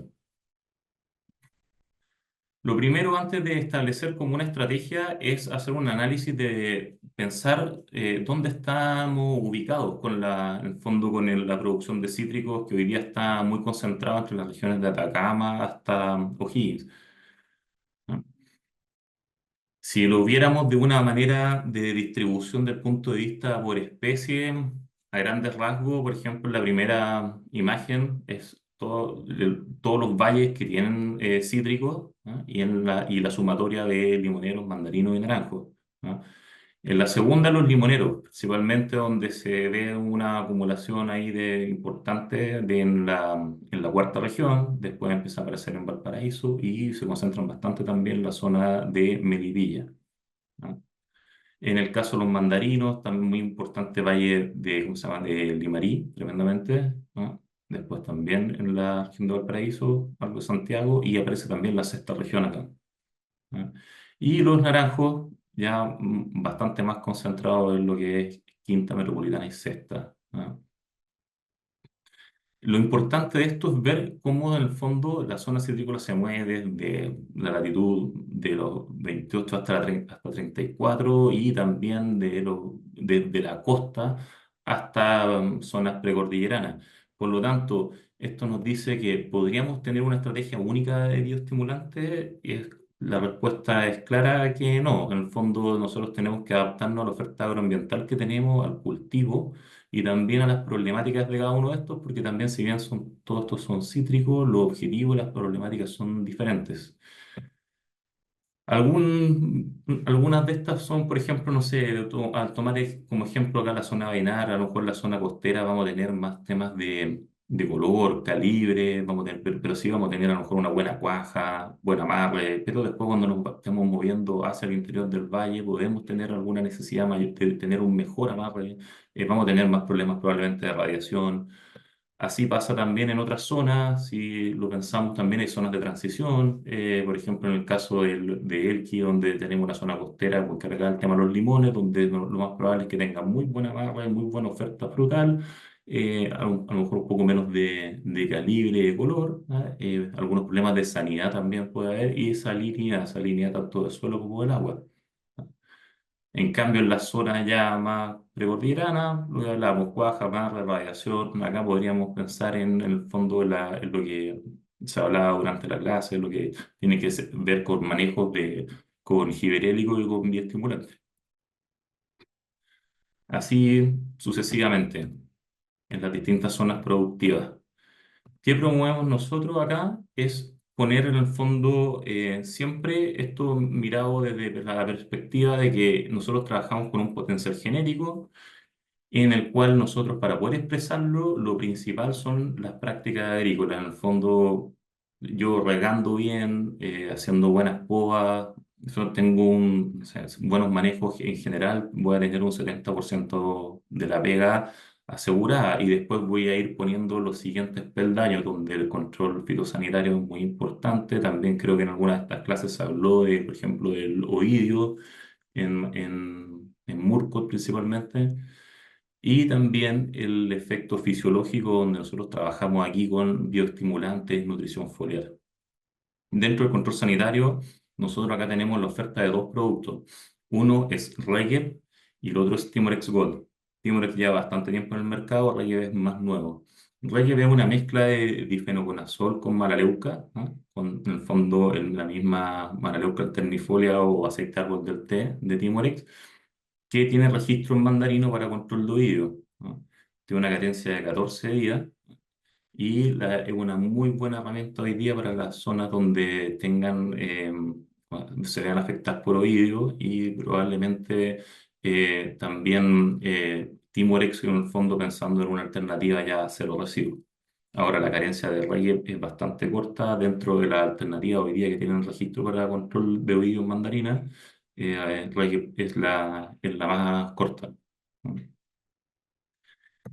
En lo que es ya con efecto fisiológico y nutrición y bioestimulación foliar, contamos con varias alternativas, en la cual destaca la línea Nutri-Chelates, que es nuestra línea de fertilización foliar, que lleva bastante tiempo, mucha tradición, desde que partió Adama Chile y desde antes incluso con Chile Agro.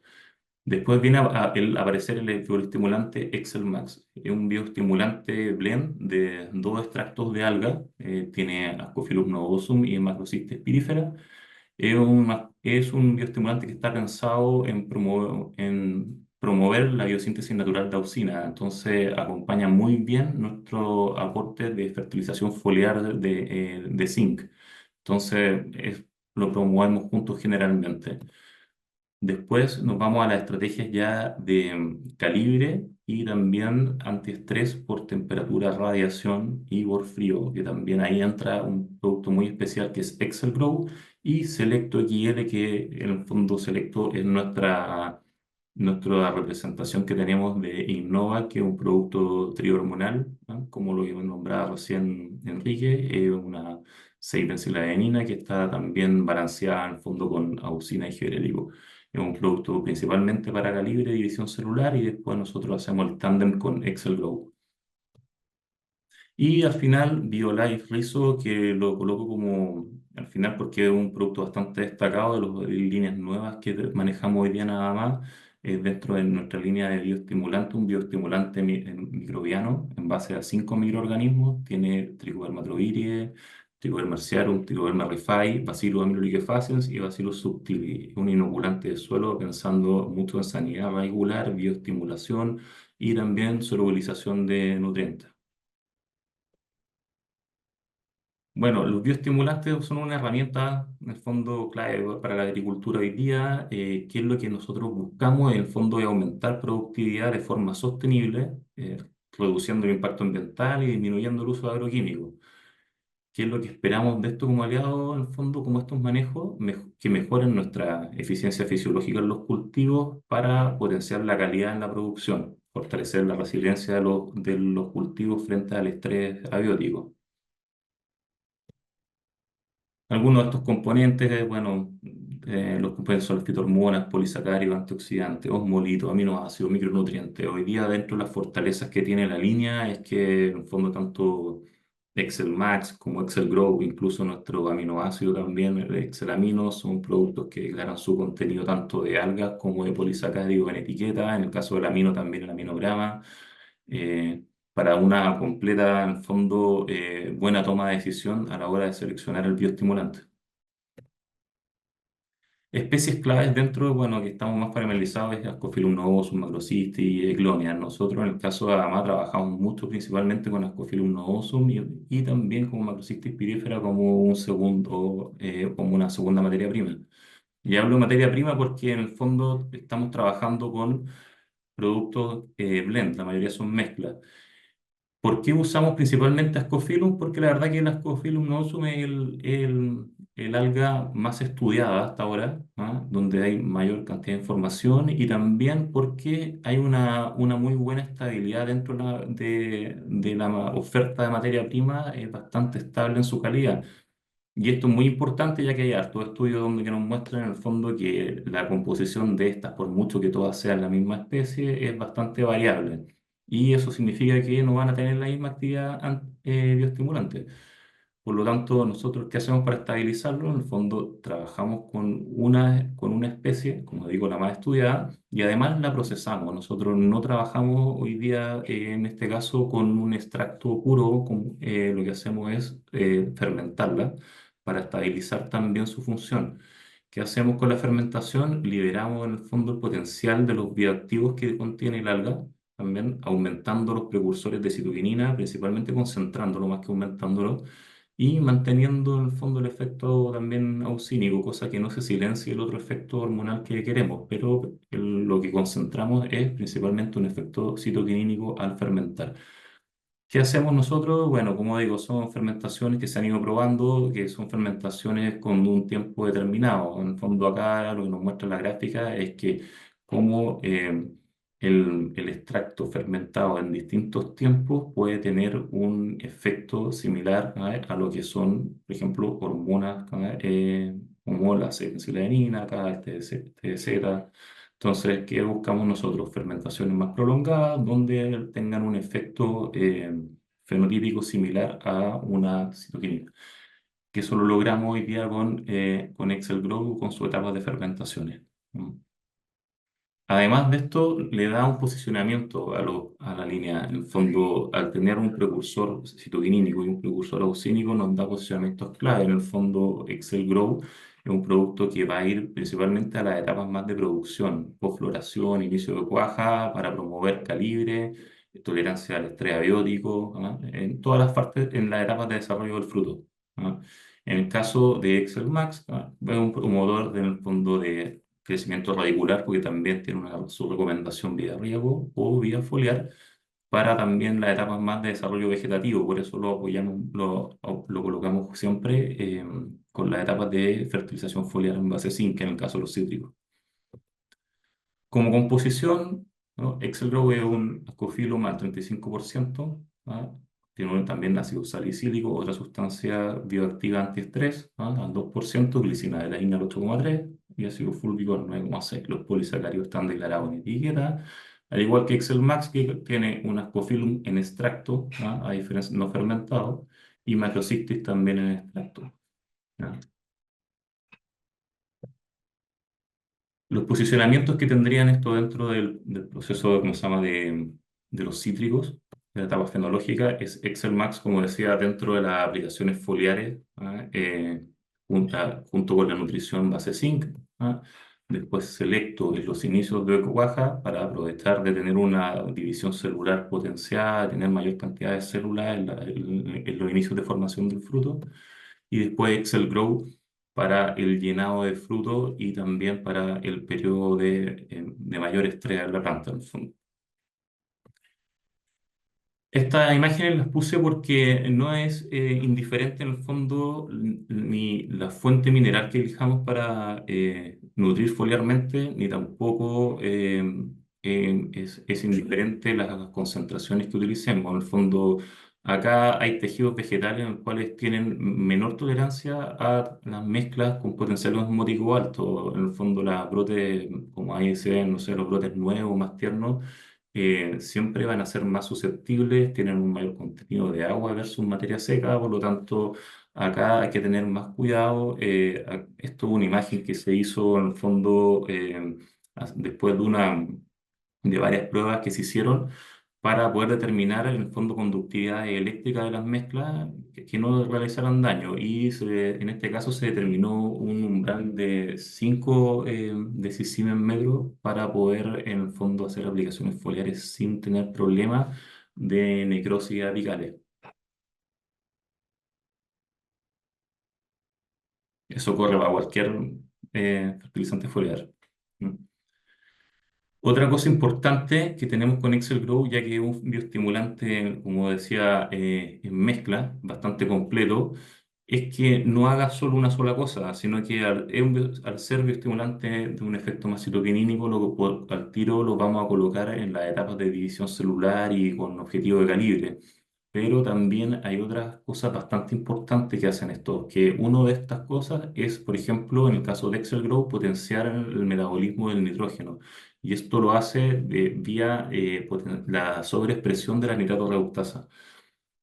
Es súper importante esto por varias cosas, no solo por el ciclaje del nitrógeno, sino que por el efecto que tiene este después en la tolerancia o la tolerancia y la climatización al frío. ¿Mm? En lo que es nitrato reductasa 1, Excel Grow logra sobreexpresarla de mejor manera que Excel Max y también de mejor manera que los extractos de Ascophyllum crudos o también los extractos de Glonia crudos. ¿Mm? Como hay dos vías, que en nitrato reductasa 2, también lo vemos que Excel Grow también la sobreexpresa en distintos tiempos. ¿No? Entonces, ¿qué hacemos? Pensamos que ¿cuál es la vía más importante hoy día de la planta para poder, en el fondo, tolerar el frío? Una de estas es precisamente el ciclaje del nitrógeno, donde durante el proceso o sea, de activación de la nitrato reductasa se activan otras vías como el óxido nítrico y también de la prolina. Entonces, lo que nos muestra la gráfica es plantas que fueron inhibidas en nitrato reductasa 1 y 2, ¿no? Lograron tener una mucho menor sobrevivencia o tolerancia al estrés por frío, en el cual se sometieron a -7 por 4 horas y a -7 por 8 horas. Y se pueden ver cómo en el fondo las plantas que no tienen inhibida la nitrato reductasa lograron tener una mucho mejor tasa de sobrevivencia. ¿No? Por eso, dentro de las cosas que planteamos, es una de las estrategias de bioestimulación importante es ante un evento de frío. Y para lo cual Excel Grow es un producto que tiene que ir durante el periodo previo al evento y después Excel Amino, ¿no? O el aminoácido para, en el fondo, los eventos para los días posteriores. Excel Growth va a promover la tolerancia al frío y después Excel Amino, cuando la planta ya tenga su metabolismo inhibido por el efecto o el daño por congelamiento, vamos a tener que pasarle en el fondo una vía donde esté, ¿cómo se llama? En vez de activar el metabolismo, lo que estemos haciendo en el fondo sea entregarle metabolitos ya muy sintetizados, ¿no? O muy asimilables. Una medición bastante importante que también se hace con respecto a la tolerancia al estrés, bueno, en este caso es la eficiencia del fotosistema 2. ¿No? Nosotros lo medimos acá con las variables de fluorescencia de la clorofila. Lo que nos va a mostrar la gráfica en el fondo es como en un espacio, en unas plantas con climatización controlada, ¿no? Que estaban con todas sus condiciones de forma ideales, se fueron aplicando distintos formulados, ¿no? Un control que no tiene nada, donde se asperjaba agua, una línea naranja que nos va a mostrar la aplicación de polifenol, la línea verde que nos muestra a Excel Grow, y la línea azul o celeste que nos muestra una Ascophyllum nodosum cualquiera X, ¿no? Que es extracto. ¿No? Y acá, donde se ve la caída de las líneas, en el fondo es donde se aplica el estrés por temperatura. ¿No? Lo que nos va a mostrar esto en el fondo es cómo las aplicaciones preventivas, ¿ah? Previo a que suceda el estrés, las plantas tienen la capacidad de recuperarse rápidamente, sobre todo las que vienen con el tratamiento con Excel Growth se recuperan mucho más rápido, ¿ah? Y también tuvieron una caída bastante menor, ¿no? Acá se muestra como una línea punteada en el fondo del 0,7, que es más o menos donde, un rango normal donde debieran mantenerse las plantas. Entonces se ve como el tratamiento con Excel Grow, la caída es mucho menor. Después viene el tratamiento control que cae y no se recupera. El polifenol que cae más incluso que el control, pero después sí se recupera en el tiempo. Y lo mismo que con el extracto de Ascophyllum, que es el que más cae con el estrés y se recupera lentamente, pero también llega a término. Lo importante de esto, en el fondo, es que con las aplicaciones preventivas al evento de estrés es como se logran los objetivos, en el fondo, de que la planta pueda tolerarlo. ¿Ya?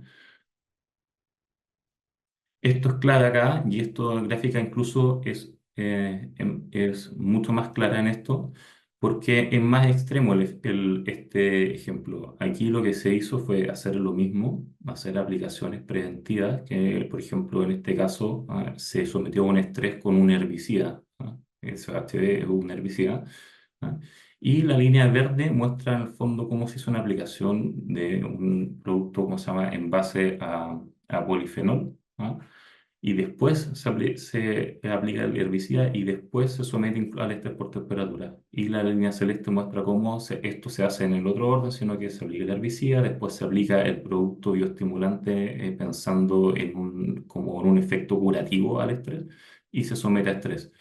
Y se ve cómo claramente las plantas que se recuperan mucho antes son las plantas que tenían las aplicaciones de forma preventiva, en el fondo donde la aplicación del bioestimulante fue antes de aplicar en el fondo el inhibidor de fotosíntesis, que era el herbicida que se aplicó, ¿no? Versus las plantas que se trataron de recuperar después. Estas plantas que se trataron de recuperar después incluso caen mucho en el tiempo y nunca logran volver a los indicadores anteriores. Entonces, esto también es súper importante porque de repente cuando tenemos un estrés queremos sacar las plantas con el bioestimulante y la verdad que el bioestimulante va a ir a ser parte del programa y que las plantas estuvieran preparadas para eso. Es como que nosotros quisiéramos ponernos la vacuna de la influenza cuando estamos enfermos. O sea, al tiro nos dirían, no, tienes que esperar a estar sano para que para poder hacer eso. Otro indicador también muy importante nos gusta es el indicador de NDVI. Acá se hizo más o menos una experiencia similar. En el fondo, cómo venían las plantas también, con distintas fechas.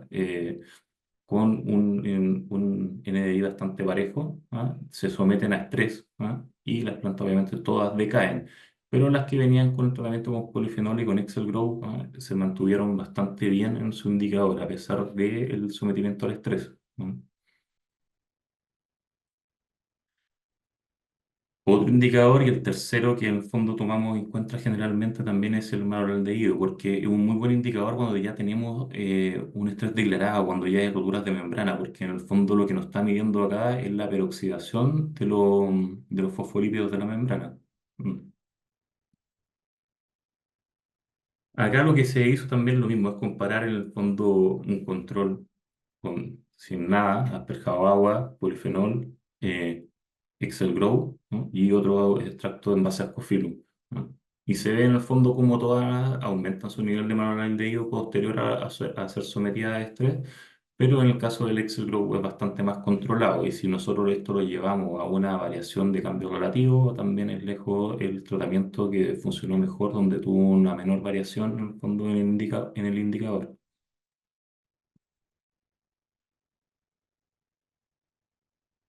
Otra variante, bueno, antes de pasar eso, pues, la gracia de estos indicadores son indicadores que en el fondo nos muestran que hay que tomarlos pensando en entender el funcionamiento antioxidante que puedan tener en los productos y después el posicionamiento de esto.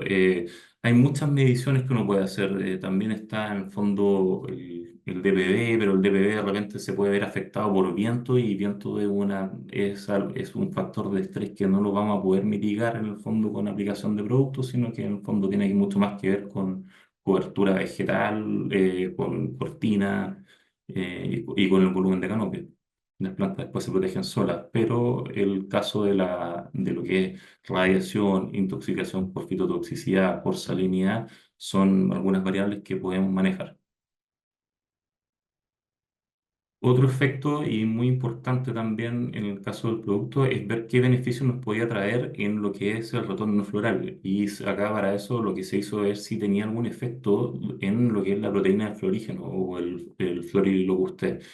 Y se ve como en el fondo también logra una sobreexpresión tanto a las 6 horas como a las 72 horas, que logra el efecto mayor en el fondo de sobreexpresión de esta proteína del florígeno, que también es la responsable después de gatillar la inducción floral, cosa que no nos pasa con el extracto crudo, ni obviamente con la aplicación de agua, ni nitrógeno, ni con el caso de la eclonía cruda.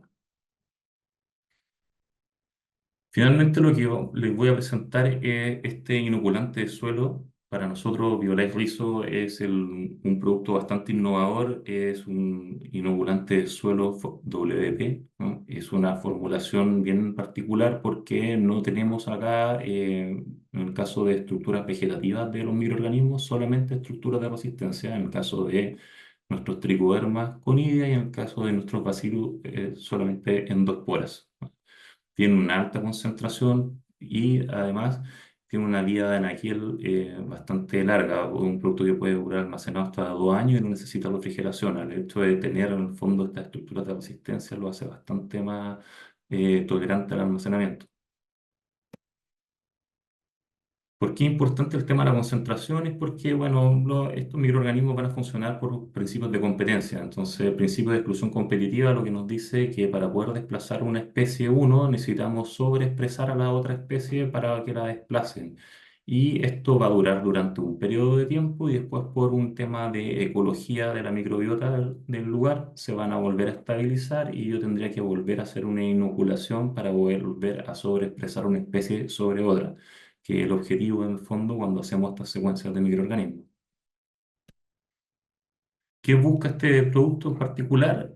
Lograr, en el fondo, tener los beneficios de Bacillus aeruginosa, por ejemplo, acá, y Bacillus subtilis, que logran hacer estos, por ejemplo, biofilm que se producen con la sulfactina, sustancia antibiótica, donde no dejan que los patógenos crezcan o avancen, en su colonización.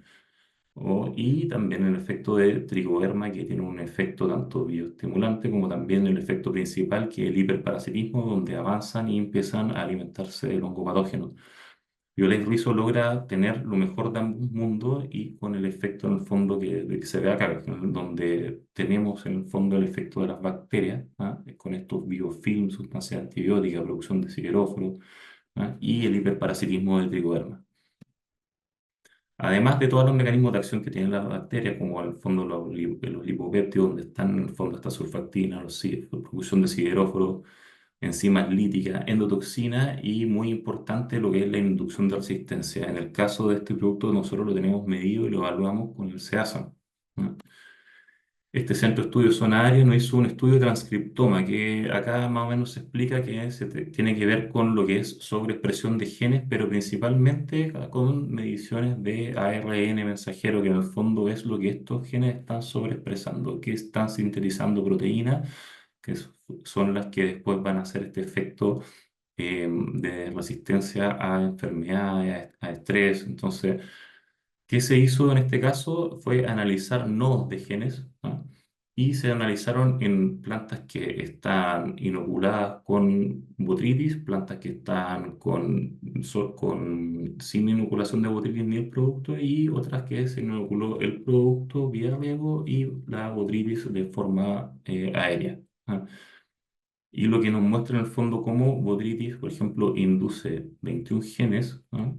En la planta control, el producto en el control 71, pero cuando se encuentra las plantas inoculadas con el inoculante microbiano más la enfermedad, se sobreexpresan o se inducen 325 genes de respuesta.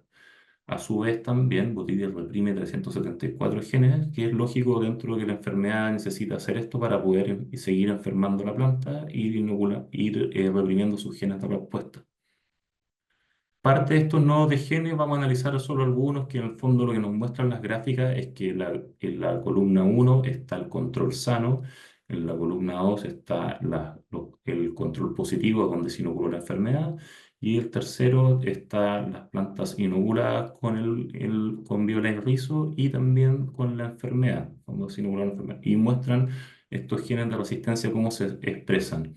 Y se ve como en varios de estos, incluso la planta inoculada con Viola Rizo sobreexpresa mejor el gen de asistencia que el control sano y obviamente mucho mejor que la planta inoculada con la enfermedad, ¿no?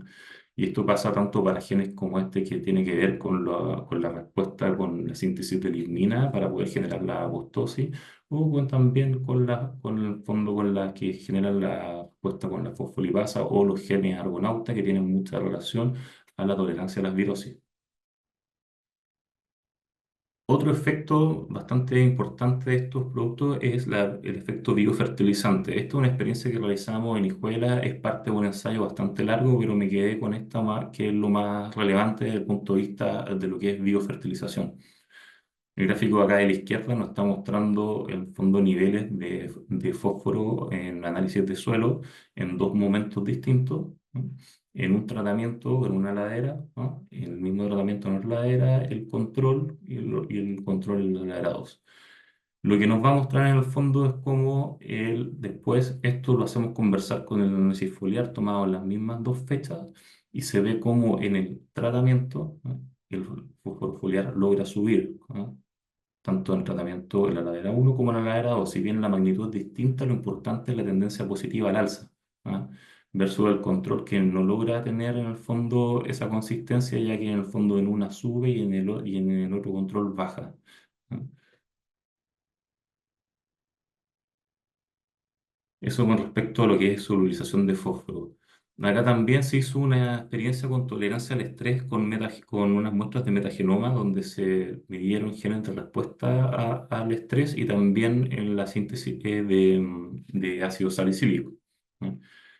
Bueno, el tratamiento lo que está mostrando acá, en el fondo, en el tiempo cero previo a las aplicaciones, se muestra en el fondo que lo que es, ¿cómo se llama? El porcentaje de expresión de genes de resistencia y también tanto en el caso del ácido salicílico, estaban bajo, ¿no? En el que son los colores amarillos, ¿no?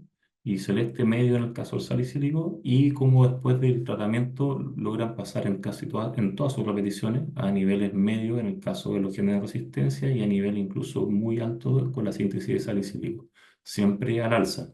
En el caso del control se ve como no tiene ningún efecto, en el fondo no hay en las distintas fechas un cambio en lo que es expresión de genes de resistencia, y sí, ¿cómo se llama? Hay algunas variaciones en lo que es la síntesis de salicílico, pero de forma errática. En algunos, por ejemplo, aumenta, en otros disminuye, ¿ah? Entonces, también nos muestra cómo en el fondo estos inoculantes de suelo nos pueden ayudar a tolerar en el fondo el estrés vía inducción de resistencia.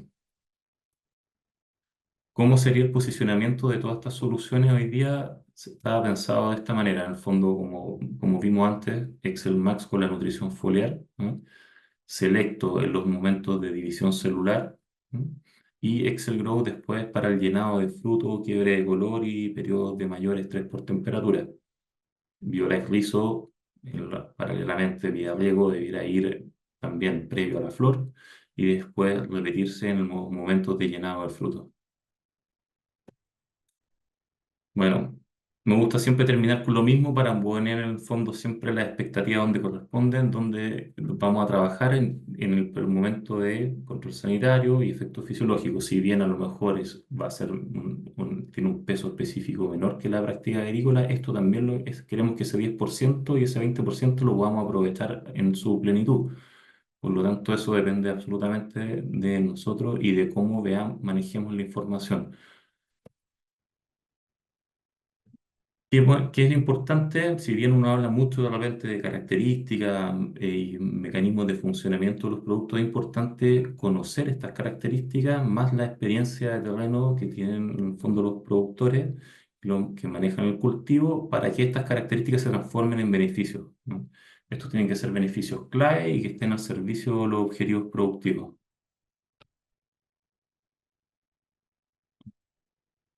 Muchas gracias. Eso era toda la presentación.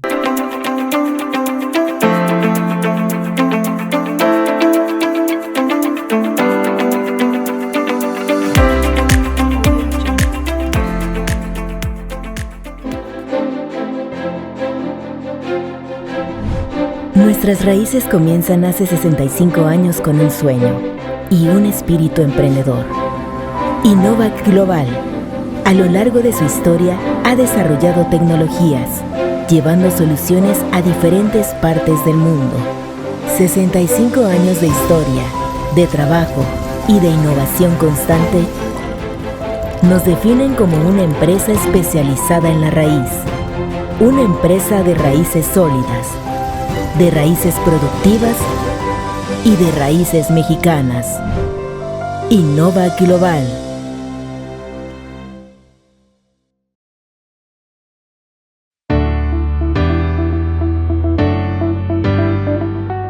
$9.5 billion. By 2050, that will be the number of mouths to feed on this planet. To keep up with that growth, we need an agricultural sector that is productive and thriving, despite limited available surface and plenty of environmental concerns.